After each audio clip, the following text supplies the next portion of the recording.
SIR এর শুনানি শেষ আপনারা জানেন, আর 9 দিন বাদেই চূড়ান্ত তালিকা। কিন্তু কত নাম বাদ যাবে? 27 লক্ষের নথি ফের যাচাই করাতে বললেন পর্যবেক্ষকরা, এমনটাই সূত্রের খবর। অর্থাৎ সংখ্যাটা হচ্ছে 27 লক্ষ, যাদের নথি ফের যাচাই করার কথা বলেছেন পর্যবেক্ষকরা। আরো 50 লক্ষ ভোটারের ভাগ্য এখনো ইআরওদের হাতে। কমিশনের চাওয়া তথ্য না আসায় অমীমাংসিত 50 লক্ষের ভাগ্য, এমনটাই সূত্রের খবর। এইআরওদের ভুলে আপলোড হয়নি 1,14,000-এর নথি। অর্থাৎ এই লক্ষাধিক ভোটারের 60% অবৈধ মনে করছে কমিশন। কত নাম তাহলে বাদ যেতে চলেছে জানাবেন আমাদের প্রতিনিধি রুমা পাল আমাদের সঙ্গে রয়েছে। জানাও রুমা। দেখো, বলে রাখি, কমিশন এরকমটা বলেনি যে কত নাম বাদ যাবে। তবে এটা ঠিক, যে তথ্য সামনে আসছে তাতে মনে হচ্ছে যে এই নামগুলো বাদ যেতে পারে। যেমন 1,14,772, যেখানে এইআরওদের ভুলে কিন্তু আপলোড হয়নি, এমনটাই বলছে কমিশন। এবং সেক্ষেত্রে বলা হয়েছে কি, সেক্ষেত্রে বলা হয়েছে কমিশন যেটা নিশ্চয়তা রয়েছে যে প্রায় 60%ই অবৈধ এবং 40% যদি বৈধ থাকে তাহলে কিন্তু এদের নাম আর চূড়ান্ত ভোটার তালিকায় আসছে না। অর্থাৎ 14ই ফেব্রুয়ারি যখন একেবারে আপলোডিং বন্ধ হয়ে গেছে, সেক্ষেত্রে কিন্তু এই যে যারা বৈধ ভোটার থাকবে তাদের নাম কিন্তু আসছে না, তারা কিন্তু বাদের তালিকাতেই থাকবে। কতজন সংখ্যায় অবশ্যই সেটা চূড়ান্ত ভোটার তালিকা যেদিন প্রকাশিত হবে সেদিনকেই জানা যাবে। অন্যদিকে জানিয়ে রাখি, 27 লক্ষের এরকম নাম পাওয়া গেছে, যেখানে কিন্তু পর্যবেক্ষকরা আবারও যাচাই করতে বলা হয়েছে এবং ভেরিফাই করা হচ্ছে।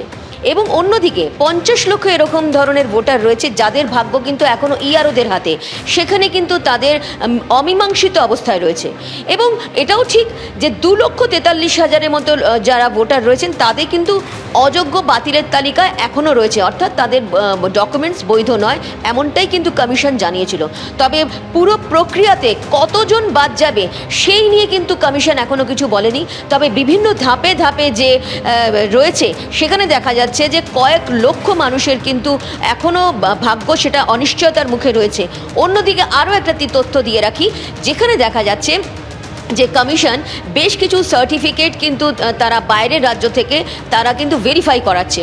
কোনো ভোটার যদি এখানকার ভোটার হয়ে থাকে বা তাদের যদি কোনো সার্টিফিকেট যদি অন্য রাজ্যের হয়ে থাকে, ভিন রাজ্যের, সেখান থেকেও কিন্তু তারা ভেরিফাই করাচ্ছে।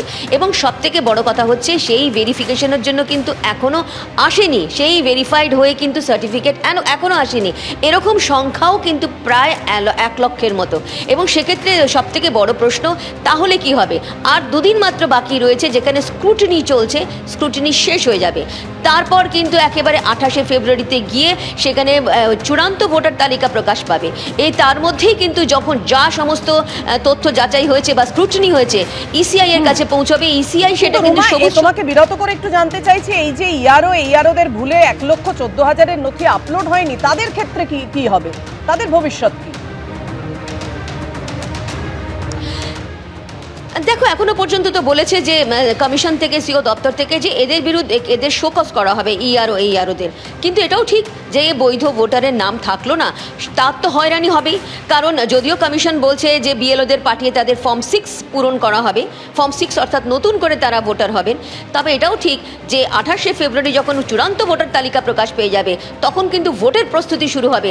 সেক্ষেত্রে আদৌ কি বিএলওরা এদের বাড়িতে যাবেন, যারা বৈধ ভোটার যাদের আপলোড হলো না, নাকি এদেরই আবার হয়রানির শিকার হতে হবে? এটা কিন্তু একটা প্রশ্ন থাকছে। তবে কত সংখ্যায়, কারণ 60% মনে করছে কমিশন অবৈধ রয়েছে, অর্থাৎ তাদের ডকুমেন্টস অবৈধ, এবং 40% যদি বৈধ ভোটার থাকে তাদের কিন্তু হয়রানির শিকার হতে হবে, এটা কিন্তু স্পষ্ট। ধন্যবাদ তোমার।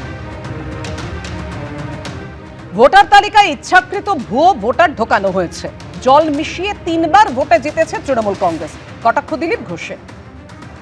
ইচ্ছাকৃতভাবে এই ধরনের ভুয়ো ভোটার ঢোকানো হয়েছে, সাপোর্টিং ডকুমেন্ট নাই, তাই তাদের নাম আসছে না আর আসবেও না।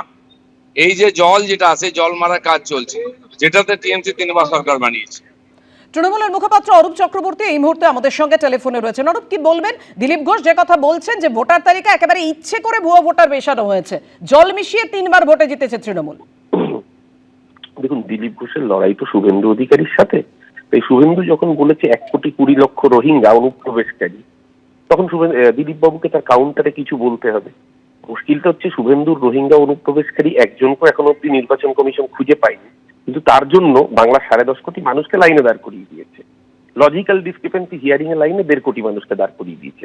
আর দিলীপ ঘোষ এই মন্তব্য করছেন এখন দলের মধ্যে নিজের প্রাসঙ্গিকতা বজায় রাখতে। যদি কোনো ভুয়ো ভোটার থেকে থাকে, নির্বাচন কমিশন তালিকা দিতে পারলো না কেন, ড্রাফট লিস্টে কেন তার কোনো তথ্য এলো না, পুরোটাই আসলে একটা মিথ্যে ন্যারেটিভ তৈরি করে যত বেশি সংখ্যক মানুষের নাম কাটা যায়। আর দিলীপদার একটা পার্সোনাল এজেন্ডাও রয়েছে। দিলীপদা কদিন আগে ব্রাত্য ছিলেন, ওনার নিজের জায়গায়।